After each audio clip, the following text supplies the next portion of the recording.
બદ્રીનાથને bye bye કરીને આપણે જતા હતા આગળ. કાનાજી જોતા હતા પોતાની દુનિયા. દેખાઈ ગયું આપણને ભારતનું પેલું ગામ, જે પેલાના ટાઈમમાં હતું છેલ્લું ગામ. ભારતના પેલા ગામને જોઈને આપણને આવી ગઈ મજા. વોટરફોલ જોતા જોતા આપણે જતા હતા આગળ. દેખાઈ ગયા આપણને જાજા બધા માણસો. कौन है ये लोग? આ બધા હતા બાસ્કેટ વાળા. દિસુમ થાય છે લેટ એટલે ઈ જાય છે આગળ.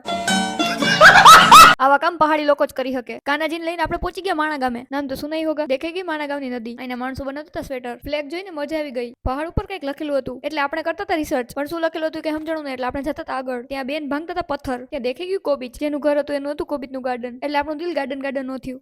मस्त जोक मारा रे. કોબીચનું રિસર્ચ પતાવીને આપણે પહોંચી ગયા ગણેશ ગુફાએ. તો આ ઈ જ ગુફા હતી જ્યાં ગણપતિ બાપાએ મહાભારત લખી હતી. જે જેવાલા કરીને આપણે જતા હતા આગળ. પણ આ બધાની બેટરી થઈ ગઈ લો. मैं तो थक गई भाई साहब. ગણપતિ બાપાનો સ્નેપ લેતા કેમ ભૂલાય. બધા આપણને મૂકીને જતા હતા આગળ. ત્યાં આવી ગયો વરસાદ. વરસાદને જોઈને નાઈ કરવાની ઈચ્છા થઈ ગઈ પણ લાગતી હતી ઠંડી એટલે ઈચ્છા મરી ગઈ. વન્સ મોર મમ્મી થાકી ગઈ. વરસાદને જોઈને આપણને આવી ગઈ મજા. તે દેખી ગયું આપણને પહાડનું બાવ. એને બાય બાય કરીને આપણે જતા હતા આગળ. આ મસ્તીના વ્યૂ જોઈને મજા આવી ગઈ. વધારે ખુશ છું. રસ્તા મળી ગયા બીજા સ્ટેટના માણસો. એમને હાય હેલો કરીને આપણે જતા હતા પહાડ ઉપર. મળીએ નેક્સ્ટ વ્લોગમાં. ત્યાં સુધી તમે ફોલો કરતા આવો.